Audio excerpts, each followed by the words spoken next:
Hello, good evening and welcome to UTV Life. Sit back and relax with me over the next half hour because on tonight's programme, last week a hard-fought competition took place at IFEX to find the Northern Ireland Chef of the Year. I'm joined by the winner, Sophie Smith, along with one of the judges, Salon Culinaire Director at IFEX, Sean Owens. Dan Duffy has been finding out how a local family is trying to revive the Irish linen industry. Give My Head Piece is back on the road and I'll be joined by two of the stars, comedians Tim McGarry and Ali Ford. Our film critic Brian Henry Martin will be giving us his top entertainment tips for this week. It's washing right over me. And we'll have music from the band Pure Blarney with Echoes of Dawn. Well, last week, the best of our food, drink, retail and hospitality industries showcased their wares at IFEX in the Icon Centre. And one of the annual events taking place was the search for the Northern Ireland Chef of the Year. And I am delighted to welcome the winner of the prestigious award, Sophie Smith, and one of the judges, Salon Culinaire Director at IFEX, Sean Owens. Thank you so much indeed, Sophie. Huge congratulations. Thank you. One of the youngest as well. Yes, the youngest. The youngest ever. And the only ever student. And the only ever student. I was going to get onto that, Sean. Sit there. Be quiet. Shush. Sophie, what a trophy. What an accolade. Have you come back down to earth yet? Not quite. I think I'm still on cloud nine after months of rigorous training, and finally it's there. It looks. It is one trophy. Do you get to keep it?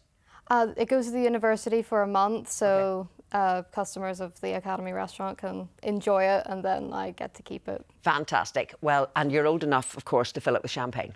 Yes. That's good. Or whiskey. Or whiskey, fair enough, whichever floats your boat. Sean, you must be so proud because, as you said, Sophie is at the Ulster University and you look after the courses there. So what a proud moment for you too.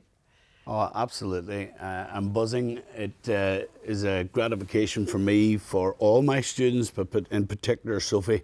Sophie and I have had a tempestuous relationship over the last 4 years in high performance training. Sophie is also the United Kingdom champion in Culinary Arts for World Skills in 2024. I know, because I've got Sophie's CV here and it is quite phenomenal. But also the students, excuse me, that you had there. I mean, they all did exceptionally well too, and that must be very heartwarming for you, because we should point out there was no conflict of interest. You did not actually judge the competition. You set up the criteria and then you let 50 judges? We had over 50 judges, yeah. From all over the world. We had people from Poland. We had lots of our friends in the Republic of Ireland from the panel of chefs. We had Scottish judges, Welsh judges, English judges over with us as well. We had Ivona Nemcheska, who is the top pastry judge in Europe, with us, and she enjoyed our Belfast hospitality. I bet she did. And Sophie, patisserie, is that one of your favourite things to do? I work pastry at the moment in Bow, but I can't call myself a pastry chef by trade. Well, can I say, I'm reading the menu that you created, because you had to create a 3-course meal? 4-course. 4-course, yeah. Well, that makes sense, because I've got 4 items on the menu here. So golden beetroot, cornet with hummus, yuzu koshu, cured sea bass. I can't even pronounce half of this. There's venison, there's white chocolate, sesame cremeux. I mean, were you comfortable doing it all when you got to actually prepare the dishes and the competition? There's always been recipe development. I actually really enjoy that part of the sort of creation process of instead of just cooking. But so when I came up with the thing, I decided that okay, these are things I can make, and I can make in this time frame. So from that went, okay, I could do a cremeux. What flavour should I do? Oh, I'm enjoying miso at the moment. I used a lot of yuzu whilst I was in the States for different things. So I was like, that's... And I mean, that's one of the things. And I would say working in a kitchen, you get used to the pressure as well. And as you mentioned, working in the States, it wasn't just working in the States. As I said, I have your CV here. You triumphed for the World Skills, Northern Ireland Regional Heat, won gold medal at the National Finals Manchester. You got the Craft Guild of Chefs UK. One of the highlights has to be working as the chef party at a 3 Michelin star restaurant in Little Washington. Yeah. I mean, that's incredible. And that's for work experience that you go. Yeah. So to be picked to do that, that must have been quite an accolade. Yeah, absolutely. At first I didn't plan on going much farther than maybe London, but one of our lecturers came up to me and was like, there's this opportunity and you could go to a 3-star Michelin in America, and I couldn't say no, couldn't pass it up. I'm not surprised. And can you explain to me, just briefly, Sean, what is Salon Culinaire?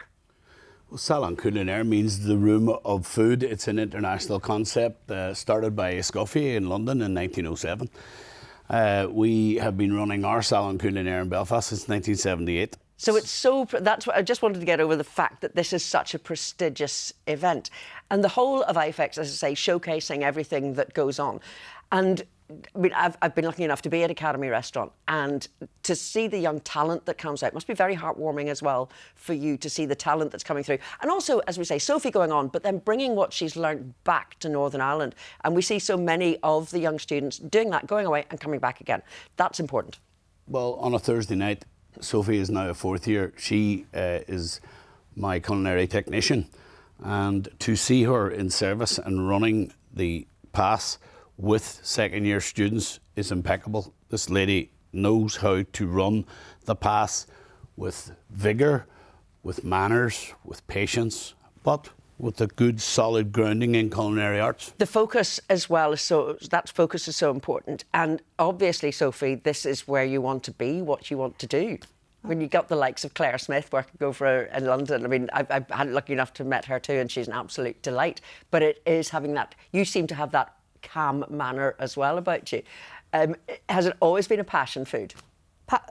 Food has always been my passion. Like, at first it was watching non-stop Food Network and Heston Blumenthal on TV, and that was my first introduction into fine dining. When I was really young, my parents got a gift card to James Street South, and they were working all the time. They couldn't find babysitters easily, so they decided to take... You had to go too? Yeah. Well, Sophie, someday we will see your name above the door. May I wish you every success in the future. Sean, it was a pleasure to see you. Thank you very much. Thank you, Pamela. Congratulations again. Thanks so much. Now, Ireland is synonymous with the linen industry, dating back centuries, but really coming to global prominence in the 18th century when Irish linen was recognised for its quality and durability. Sadly, the industry went into decline thanks to competition and the use of synthetic fabrics. However, hope could be on the horizon to reverse that fortune, as Dan Duffy's been finding out on a visit to a Belfast-based family-run business which only opened last year. Once upon a time, Belfast was the mecca of the linen industry. With over 50 mills in the city alone, it provided jobs for thousands of people. Those days are long gone, but one family is hoping to put Irish linen back on the map. We actually started off doing curtains, then we done uniforms, and then just by chance I got into the Irish linen, and it started off with a person I met who does weave the linen down in Ferguson's in Banbridge, and I started off just with a wee magic hanky, as we call it, and then I started so I could make waistcoats, I could make ties, I could make hats, and it just progressed from there. And then we actually were looking for a name for it, and we actually decided to call it the Black Mountain Collection Sleeve Do. We were looking for a logo, and we didn't really want the traditional logos, so we went for the Irish Wolfhound, and we called him Christopher after my daddy. His name's Christopher. So that's really how it was just born. It just seemed to tumble, you know, different things tumble in. That's how it was really born, you know. Eileen, Belfast was once known as the Linenopolis of the world. There was over 50 mills here. How important is it to keep the Irish linen industry alive? Very, very important. Once that goes, there's no way of getting it all back again, so it is very important. There's really none making the Irish linen the way what we're doing, because it's actually, we get the linen here in Northern Ireland, all woven in Northern Ireland. We bring it here and we manufacture everything ourselves, so we can put our hand in our hearts and say it is all traditional Irish linen. In a society dominated by fast fashion, Irish linen is a luxury item, but it is so much more than that.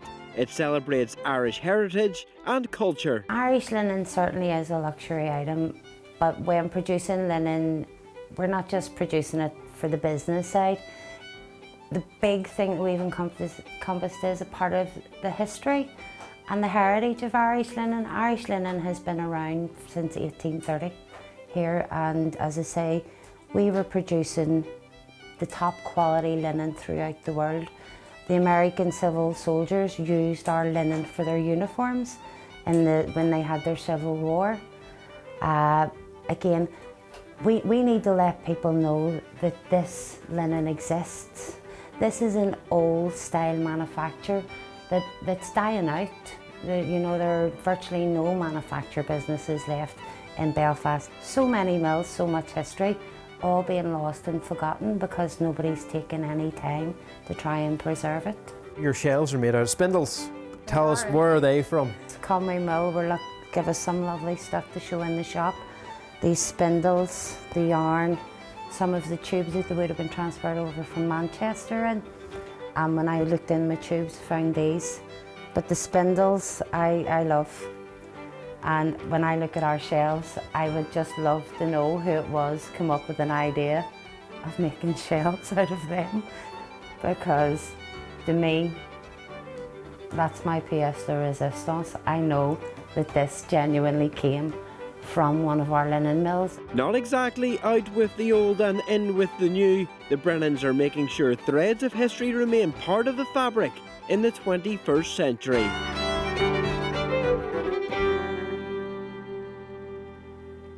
Oh, looks fantastic. Good luck to them. Well, still to come, Give My Headpiece is back on tour, and I'll be joined by comedians and actors Tim McGarry and Ali Ford, and we'll have music from the Irish band Pure Blarney with Echoes of Dawn, so we'll see you shortly.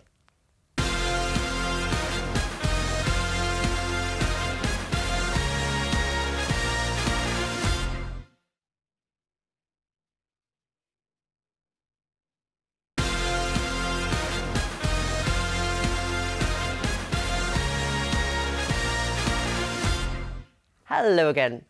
Now, Da and the rest of the Give My Headpiece gang are back on the road as what is probably Northern Ireland's most dysfunctional family is returning to the stage with a brand new show. And I am delighted to welcome actors and comedians Da himself, Tim McGarry, and Ali Ford to UTV Life. Thank you so much indeed. Oh, thank you for having us. But always a pleasure, Pamela. Can I say, always a pleasure, never a chore. Never. Can I also say, I mentioned the gang, one person who is in the show but not physically is Ma. Poor Olivia. Yes, Olivia now, who's been with us for ever since the start of Give Me a Headpiece and has been in every single episode of Give Me a Headpiece and in every single stage show of Give Me a Headpiece. Sadly cannot make it this year, but she is still in the show with her voice. So there's a story about explaining her absence and where she is. She's actually in Las Vegas spending all of Da's money. Oh, okay. I do love that, and I hope that's not a spoiler. So is Da getting a bit of a break then? Da's not very happy because this money came from a dodgy source and she has it all and he's at home and he can't get back into America for various reasons, because you've probably heard that he's not a friend of Donald Trump and Donald Trump's not a friend of his. Okay. So, usual sort of silly plot that you would expect from Give Me. Well, I'm glad to hear that. And Dimpna, of course. Yes. You must love her, Ali. I do, it's great fun. Well, you know, we're like little peacocks, so you get to wear all these crazy clothes. Although my feet tend to suffer by about the 4th week of wearing her high heels. I can only just imagine. Because for those who have been possibly living under a rock for a wee while, can you explain who Dimpna is? Well, Dimpna is Da's daughter, married to Billy the Peeler. I am missing my ma greatly, but it is lovely, as Tim says, to have her voice there. But as the only female, it's a wee bit lonely in the dressing room without her. I know, I've been lucky enough. Shared a dressing room for a long, long time. Many secrets, many laughs have been shared. I have been lucky enough to share said dressing room with Olivia, and in fact, we nearly didn't make it on stage one night. We heard the opening music. This is no offence to Olivia, but she can't talk. She can't chat. And possibly the three of us who were on the stage might have the same affliction. Tim, writing for the stage shows, I mean, how much different is it to doing the TV shows? It is a lot, because you want it to be theatrical. And we have with songs and stuff in it. I mean, I'm not a great singer, but we have 3 or 4 songs that are going down really, really well. And we try to keep it as topical as possible, so we write right up to the minute. I think we started rehearsal on St. Valentine's Day, the 14th of February, and literally delivered the script the day before. So because that's not a terribly long run-up. That's 12 days from when you Yeah. rehearsed to, because you've done 4 shows already. We have, And yeah. you've only got 17 more to go. No, we've 20 more to go. 20 more to yeah, go. 24 okay. shows in Maybe total, okay, maybe I missed. Oh yes, there's a couple of double dates. There's a Like couple, for the yeah, Millennium yeah. Forum, and We've I evenings, mean, if I read through the entire, I mean, that's basically the Yeah. list of everything that's on. But you're finishing up in the Grand Opera House. Oh yes, because I miscounted the 24th to 28th of March. You see, Yes, 7 shows in the Grand Opera House. There's Wow. still some tickets for those, and we're in Derry tonight Yeah. and tomorrow night, and there's still a few tickets left for tonight. I come think and very see us. few Yeah. tomorrow. But yeah, Derry and Belfast, still a few tickets. Around the country, we're more or less sold out. That's Do you know fantastic. what, Pamela? Sometimes I go, I can't believe I'm the age I am. I'm still doing this. And the thing Do you is, know what? every I year, can't either. every year I go, oh God, can I be hard? And then they go on the stage, I and we have the know. first show. We Yeah, have and that's it. standing ovations in Limavady and Antrim. it's And you go, oh, this is great crap. But I was going to say Dempna. I answer to both. Yes, absolutely. But there's so many opportunities now for actors in Northern Ireland as well, and you've been taking advantage of those roles too, pairing Yes. in the various dramas. That must be lovely for an actor to be able to display it is. both sides of your. But there's definitely something about belonging to, as I have been fortunate to. I mean, I'm 52 now. I started playing Dempna when I was 25, so that's literally half my life. Yeah, and you haven't changed a bit. Oh, I'd like to come back here again with her. She's good. But also her clothes haven't either. Oh, that's the thing. Scary. But I mean, there is something about going out, as Tim says, into the theatres night after night to an audience who are there to see you, who know what they want, who are just so appreciative of, particularly around the country, of wherever you go and are glad that you're there. So it's a very unique thing to be a part of and such a privilege. But you're also a celebrant. I am. That must be, for those who have booked you, they obviously know who they're getting. For the guests... Not always. Okay, the guests might be a tad confused. Now, you're not Yes. dressed as Dempna standing at No, the front of the no. happy couple or the bereaved No, families. I look quite different. Yeah. But I'm sure there is Glad like to hear that. I have been asked to marry someone as Dempna. Okay. Have you? Yes, I have. But I suggested to them that Dempna would be more likely to go, is he rich? Are you sure? Are you 100? Wait up. Do you know, I'm sure I saw him on a stag night somewhere. So I thought probably that wasn't a good idea. But it is quite funny. I've had a bride and groom come up to me after the ceremony as we're all having our piece of shortbread and cup of tea and go, are you really her from Get My Hip?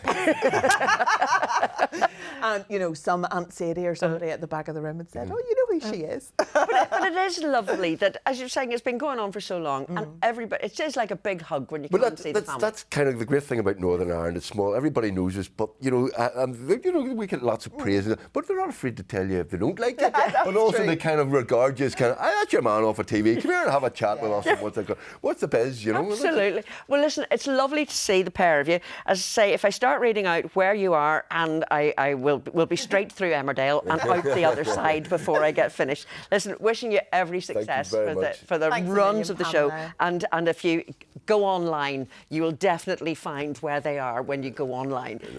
Thanks very much indeed, Ali and Tim. Pleasure. Thank you. Well, now Thank here's you. Brian Henry Martin with his entertainment tips for this week.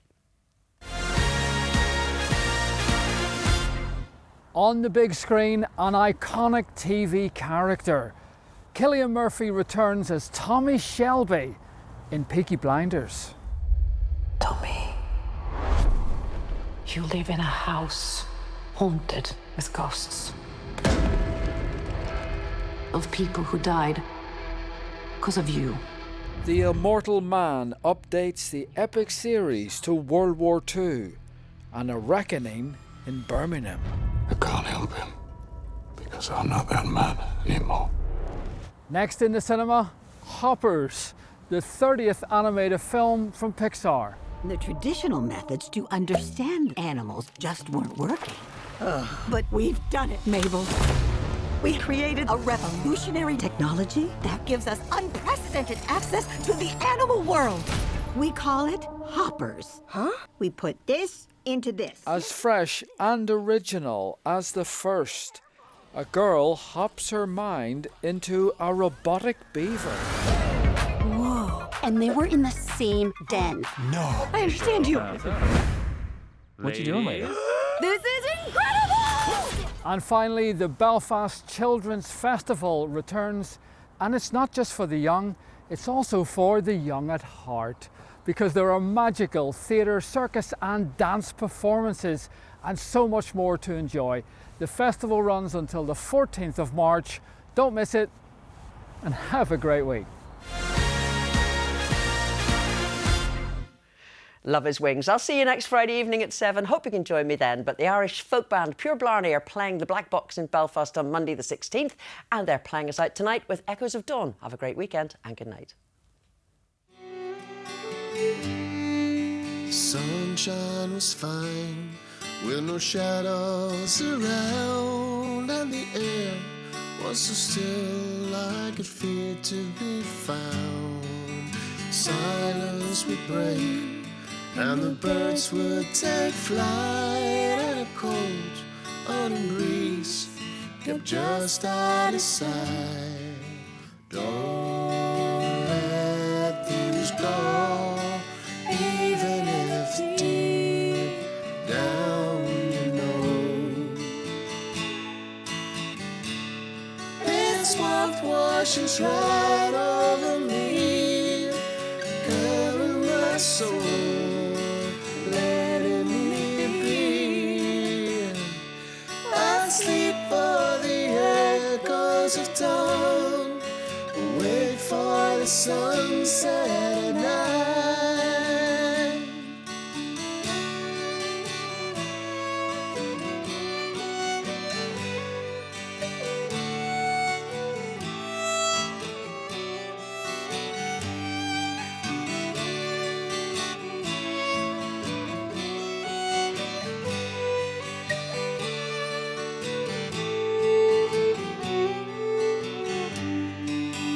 Warm southern breeze landed stirring my soul, but I knew it can't stay, and it just shook my soul, and it made me to smile, and I got to my feet, and I walked to the end. It was so bittersweet. Don't let things go, even if deep down you know this warmth watches right over me, calming my soul, longing to be. I sleep for the echoes of dawn, wait for the sunset.